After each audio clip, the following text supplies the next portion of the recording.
Da proclamação da República para cá, Pernambuco teve 57 governadores. Em 2022 é a primeira vez que a gente vai eleger uma mulher.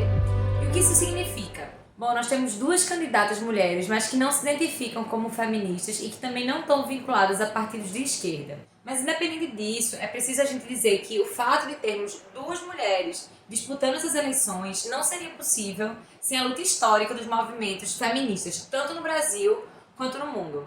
Nesse vídeo, o nosso objetivo é dar mais informações sobre essas candidatas, quais são as suas trajetórias, a quais grupos políticos elas estão aliadas, para que assim você possa entender melhor o que é que está em jogo e decidir o seu voto com mais consciência. Bom, Marília Reis, ela é advogada, ela se filiou ao PSB em 2005, quando tinha 21 anos. Em 2007, ela foi secretária de Juventude e Emprego de Pernambuco no governo Eduardo Campos, do PSB. E entre 2009 e 2019, ela foi eleita 3 vezes vereadora do Recife. Em 2013, ela foi secretária de Juventude e Qualificação Profissional do Recife, na gestão de Geraldo Júlio, que também é do PSB. E em 2006, Marília saiu do PSB e se filiou ao PT, onde ela ficou até 2022. Em 2018, ela foi a 4ª mulher a se eleger deputada federal na história de Pernambuco. É isso mesmo, pelo menos desde a Constituinte até 2018, o nosso estado só tinha eleito 3 deputadas federais. Atualmente, Marília é filiada ao Solidariedade, que é um partido vinculado à Força Sindical, que é a 2ª maior central sindical do Brasil, mas que, contraditoriamente, ao longo de toda a sua trajetória, tem defendido o Estado mínimo, a venda das empresas estatais, a flexibilização do mercado de trabalho e a privatização de parte da Previdência. Por essas e outras posições, é que a Força Sindical é conhecida como uma central que está mais alinhada aos interesses das elites no Brasil do que aos interesses das trabalhadoras e dos trabalhadores. Já Raquel Lira, ela também é advogada e antes da sua vida política, ela foi delegada da Polícia Federal. Ela se filiou ao PSB em 2007, com 28 anos. Ela foi chefe da Procuradoria de Apoio Jurídico e Legislativo do primeiro mandato de Eduardo Campos e também foi secretária da Criança e da Juventude no 2º mandato dele. Raquel também foi eleita 2 vezes deputada estadual de Pernambuco pelo PSB. Em 2016, ela também saiu do PSB e se filiou ao PSDB.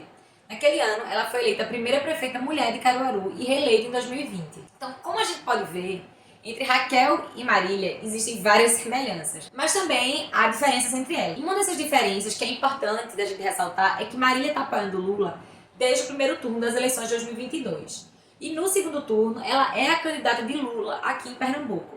Já Raquel, ela apoiou Simone Tebet no primeiro turno. E agora, no segundo, apesar da candidata majoritária do seu partido ter apoiado Lula, Raquel não declarou apoio a nenhum dos candidatos. Nesse segundo turno, Marília ampliou as suas alianças, se articulando com partidos de esquerda e centro-esquerda, como PT, PCdoB, PSOL e PSB. Se Marília tivesse sido eleita no primeiro turno, seu governo provavelmente estaria posicionado bem mais à direita do que o cenário que se apresenta agora, por conta da composição dessas alianças naquela altura. Com a ampliação das alianças no segundo turno, Marília também tem recebido o apoio crítico de movimentos sociais como MST, MTST, Fórum de Mulheres de Pernambuco e Rede de Mulheres Negras de Pernambuco. Esses movimentos eles estão fazendo a leitura e uma aposta de que a articulação de Marília com os partidos de esquerda amplia os espaços de diálogo e, com isso, as possibilidades de disputa e de incidência sobre o futuro de Pernambuco. Mas, óbvio, essas são só possibilidades, porque a gente também não pode se esquecer do arco de alianças que ela carrega consigo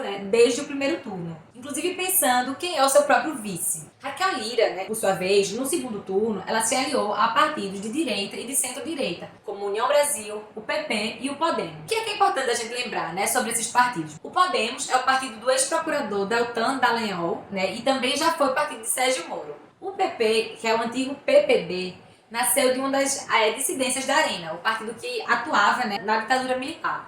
Alguns dos nomes mais conhecidos do partido em Pernambuco são Clarissa Thécio e Júlio Thécio, 2 representantes do campo fundamentalista.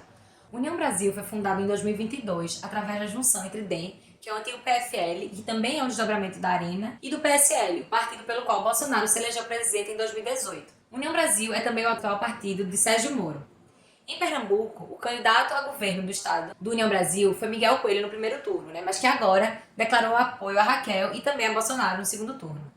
Tanto Raquel quanto Marília, elas começaram as suas vidas políticas no PSB. E as duas também são as primeiras mulheres das suas famílias a disputarem cargos executivos depois de uma linhagem de protagonistas homens. O que não deixa de ser um dado interessante. Porque apesar de não romper, né, com as oligarquias que estão no poder há tanto tempo, é uma novidade para essa correlação de forças. Outra semelhança entre Marília Reis e Raquel Lira é que as duas tiveram que sair do PSB para poder disputar cargos majoritários. Marília saiu do PSB por questões político-familiares que se iniciaram em 2014 e Raquel porque o partido não quis apoiar sua candidatura à prefeitura de Caruaru. E agora nós temos as duas candidatas mulheres ao governo do estado de Pernambuco que iniciaram suas vidas públicas no mesmo partido, mas que só ganharam espaço de mais visibilidade porque decidiram sair desse partido. Esse é um dado que ajuda a gente a pensar qual é o tamanho, né, do esforço feito pelo PSB aqui no estado para inviabilizar a ocupação do poder político pelas mulheres e sobre a luta que as mulheres vêm travando para mudar o lugar que ocupamos nos partidos políticos de uma forma geral. Raquel Lira, ela vem fazendo a sua campanha com base no argumento de que foi uma boa gestora para Caruaru. E aí um ponto forte da sua atuação na cidade foi a construção de creches e um ponto muito fraco foi a desvalorização dos professores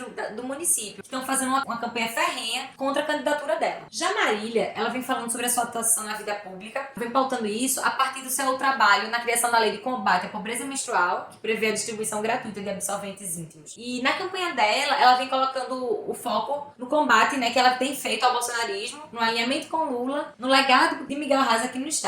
No programa dela aparecem propostas alinhadas aos governos do PT, como Mais Médicos Pernambuco, o Minha Casa Minha Vida Pernambuco, PAC Pernambuco, Programa Água para Todos e outros que dialogam com a trajetória de Arraes, como o Novo Chapéu de Palha e o resgate dos princípios do Movimento de Cultura Popular, o MCP. As propostas das duas candidatas, por outro lado, elas são insuficientes em uma série de questões que nós feministas consideramos importantes, como trabalho, saúde, saneamento, transporte, segurança pública e enfrentamento à violência contra as mulheres. Enquanto Marília ela não menciona de forma nítida como pensa em melhorar o saneamento básico no estado, por sua vez, Raquel prevê a privatização e parcerias público-privadas como solução. As duas candidatas são declaradamente contra a legalização do aborto e nos seus programas elas não mencionam qualquer melhoria ou humanização dos serviços de abortamento legal, que já é um direito das mulheres que sofreram estupro ou que estão correndo risco de morte em virtude dessa gestação. Elas também não mencionam nada sobre a importância das discussões de gênero e sexualidade nas escolas e em outros espaços voltados para a juventude, como passos fundamentais para reduzir o preconceito e as desigualdades de gênero na nossa sociedade e também para